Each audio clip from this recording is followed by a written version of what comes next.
qui m'a donné envie de faire un numéro 2, eh bien, c'était déjà la bonne expérience du premier.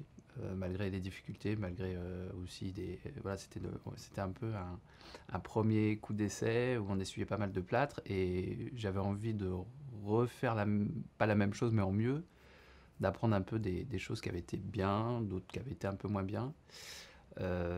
Et ce qui était surtout très intéressant aussi, c'était de repartir avec l'idée d'une histoire originale. C'est-à-dire qu'on était moins, d'une certaine manière, contraint avec l'histoire, même si les histoires sont chouettes, mais on pouvait quand même explorer d'autres choses avec Alexandre Astier, qui n'étaient pas forcément présents dans les albums d'Astérix, tout en étant cohérent avec l'univers et tout en étant respectueux de l'œuvre. Mais ça c'était quelque chose qui me motivait énormément. Cette histoire originale, elle vient beaucoup d'Alexandre, qui a eu cette idée très tôt. Et c'est vrai que moi, il m'avait dit en sortant du domaine des dieux, parce qu'on nous avait dit, écoutez, si le film marche bien, si vous êtes content, on peut refaire un deuxième. Et puis on s'était dit, il faut quand même qu'on y trouve quelque chose. Et c'est vrai que cette idée d'histoire originale, ça a été le moteur pour repartir sur un deuxième.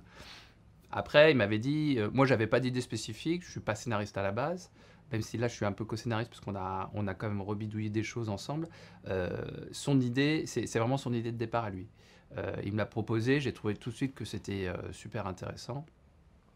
Et donc il a quand même énormément travaillé sur une première passe. Après, on en a discuté ensemble, il y a des choses qui étaient pas encore forcément parfaites, mais ce qui est normal. Il y a des choses aussi où moi j'avais envie de ramener, distiller un peu plus de choses, notamment peut-être des choses un peu plus comiques, graphiques, qui arrivent du domaine du dessin animé, du cartoon. Mais on a réussi à travailler comme ça, bon an, mal an, ça a mis du temps, ça a mis plus de temps que le premier, parce qu'effectivement c'était une histoire originale.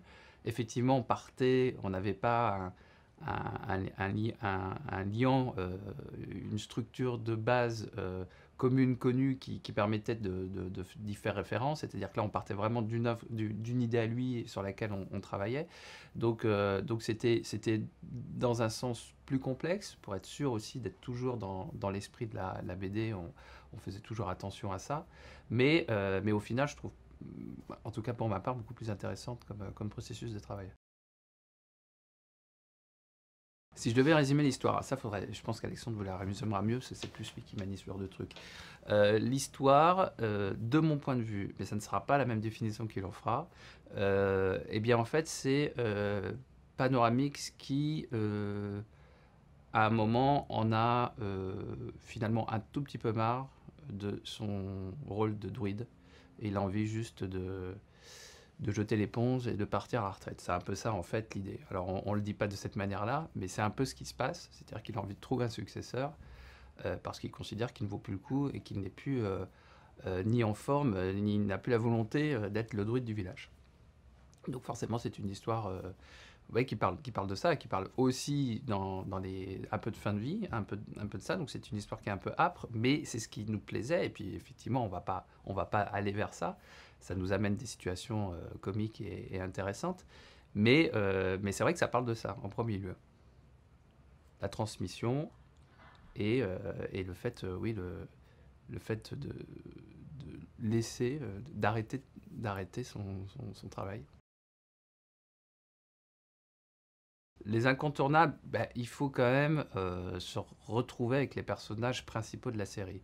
C'est-à-dire qu'effectivement, on a déporté, mais comme beaucoup de BD finalement, hein. Le héros n'est pas tant Astérix que ça, même s'il a un rôle prépondérant, qu'il est très utile, mais c'est vrai qu'on a déporté déjà vers l'histoire vers Panoramix. C'est Panoramix qui est le héros de cette histoire, avec son antagonisme qui est le méchant, Sulfurix, mais c'est vrai que c'est plus centré là-dessus. Après, les incontournables, c'est effectivement, il y a du romain, effectivement, il y a des bastons. On a mis des pirates cette fois-ci. C'était aussi par des raisons de coût et de manque de place que sur le premier film, on n'arrivait pas à les mettre. Et on avait été déçus parce qu'on a dû faire des choix. Là, la première chose qu'on a eu envie de faire, c'est de les mettre, donc ils apparaissent. Et puis d'une certaine manière, ils sont intégrés à l'histoire. Un peu comme des petites virgules au fil de l'histoire, mais quand même, dans le récit, ils sont plus intégrés qu'on pourrait imaginer dans les BD où ils interviennent une fois et puis ça fait la blague. Euh, on travaille énormément, c'est un duo qui plaît énormément à Alexandre et je suis assez d'accord avec lui, c'est le poissonnier et le forgeron. Et c'est un duo qui nous plaisait bien sur le domaine des dieux, qu'on a remis énormément en avant aussi sur ce film-là. Voilà, donc ça c'est un peu les... Et puis évidemment, on a mis César. On sait, alors que Uderzo nous a toujours dit que c'était absolument pas la règle, mais on s'est imposé nous-mêmes de mettre César dans le film. On avait envie qu'il participe à l'histoire. Et voilà, donc c'est à peu près ces choses-là. Mais effectivement, il y a de la potion magique parce qu'il en est question, c'est le titre. Hein. Donc je pense que déjà dans le thème, on est bon, je crois. Moi, j'ai pas mal réintégré un peu une basse-cour, des sangliers, des poules. On a quelques autres animaux, mais c'est vrai que on a des moutons aussi. On a beaucoup joué avec les moutons. Euh, mais oui, c'est une espèce de ménagerie qui est intéressante aussi.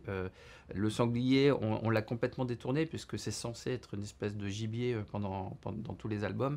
Là, on en fait autre chose, enfin, sans en dire plus, c'est plus des messagers, ils sont intégrés un peu au druidisme, et ça, c'était un peu marrant de les faire jouer sur les deux tableaux. Voilà, et puis les poules, pareil, on s'amusait aussi un peu avec. euh, voilà. Déjà, je pense que finalement, il est assez classique dans sa méchanceté, c'est-à-dire que ça pourrait presque être un... Alors, c'est peut-être une erreur de dire ça, mais en tout cas, moi je le pense, c'est presque un méchant de Disney. C'est-à-dire que c'est le méchant qui a, je pense, une espèce de blessure ancienne d'enfance qui traîne, et il y a une espèce de rancœur, une frustration. C'est quelqu'un de pas aimé finalement. Et c'est un peu ce qu'on a chez les méchants, c'est-à-dire que ils renvoient une espèce de haine parce qu'ils se sentent mal aimés, ils ont un manque d'affection assez terrible. Et lui, c'est un peu ce qui se passe en fait.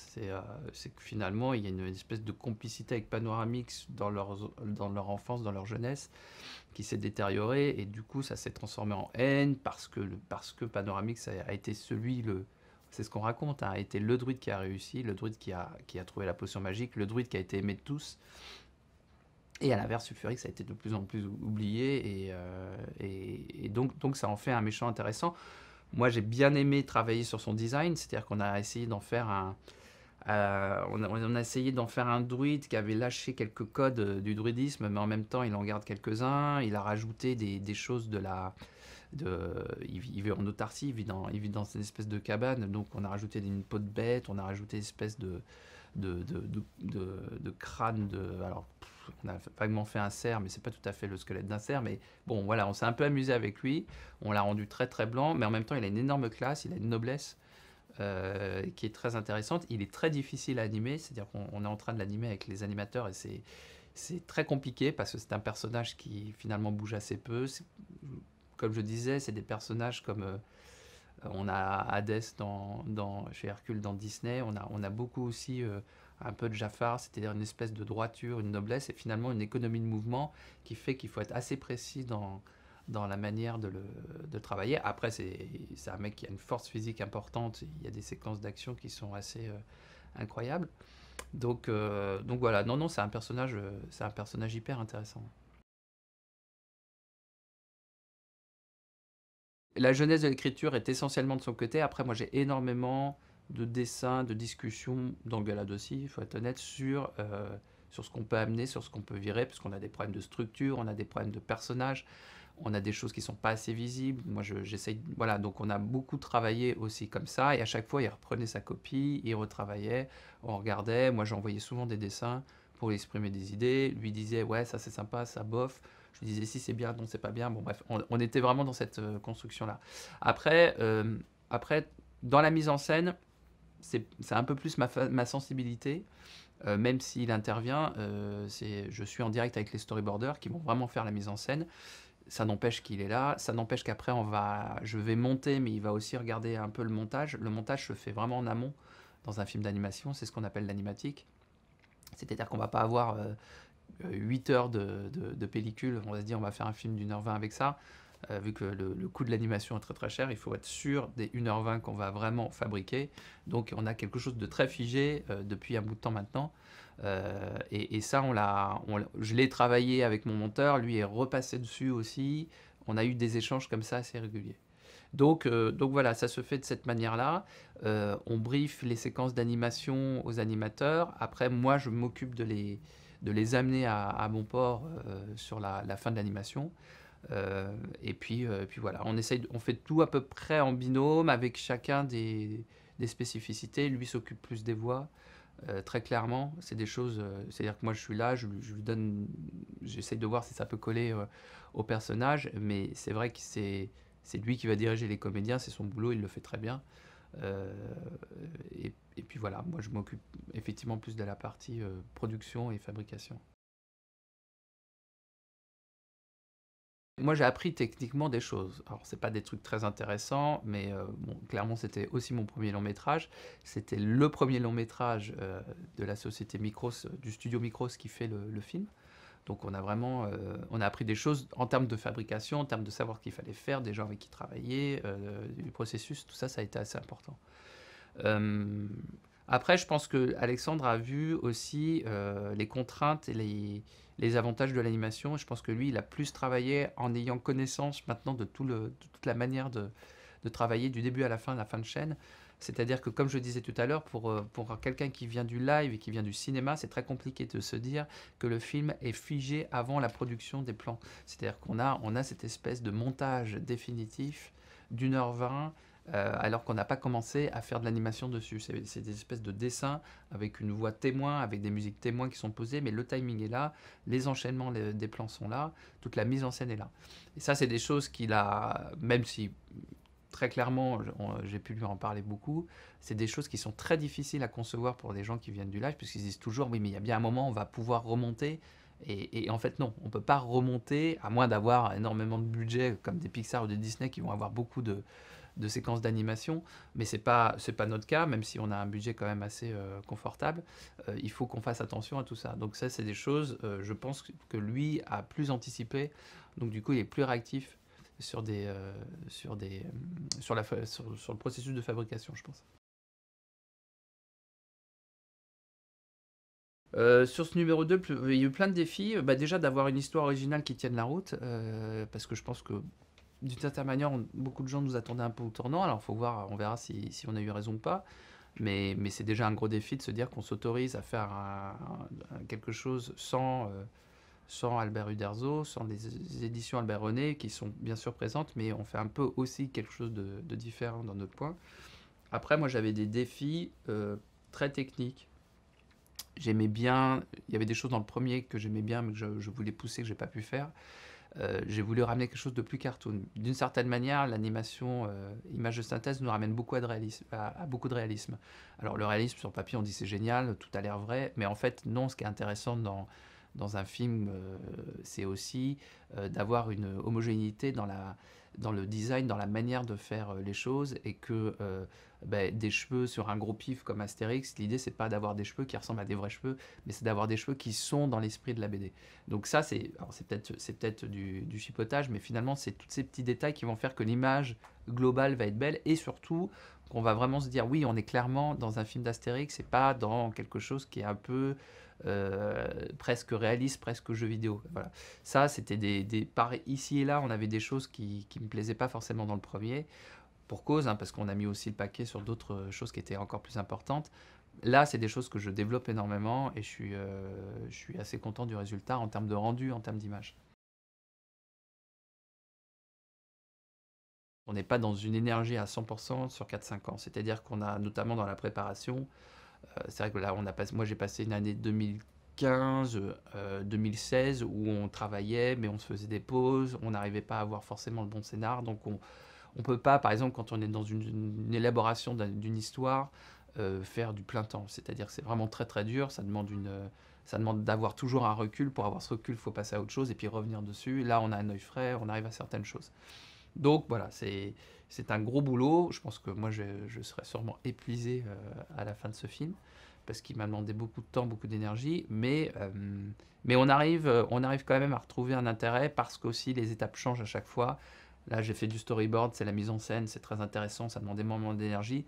Ça, c'est quelque chose qui est acté, qui est fait. Maintenant, je passe à l'animation, c'est-à-dire comment bougent les personnages. Donc, c'est un autre challenge, plein d'étapes, une sorte de millefeuille. Et à chaque fois, c'est un truc nouveau. Donc, ça enlève un peu le côté répétitif de la chose. Et ça permet de pérenniser une motivation jusqu'à la fin du film. Ça reste un personnage que je trouve hyper intéressant. Je suis content de le pérenniser aussi de cette manière, notamment avec la voix de Christian Clavier. Je trouve que c'est un changement mais en douceur qui se produit et je trouve que le personnage, c'est un personnage que j'aime bien en fait. Astérix est devenu au fil des temps un peu comme Mickey Mouse, c'était une sorte une icône et avec toujours la peur de se dire on va essayer de pas le maltraiter, mais en tout cas d'éviter d'être trop lisse avec ce personnage. Et moi, j'ai bien aimé essayer de le faire un peu plus s'énerver, que ça soit des vraies engueulades, mais pas des engueulades pour faire un peu marrer avec Obélix, que ça soit des vrais sujets de problème. Et dans le film, il va vraiment y avoir une rupture avec ce personnage-là. Et en ça, j'ai bien aimé travailler sur ce personnage-là. Et je trouve que c'est un personnage qui mérite aussi, comme ça, de le sortir un tout petit peu de sa zone de confort. Impeccable, de peccable. Voilà.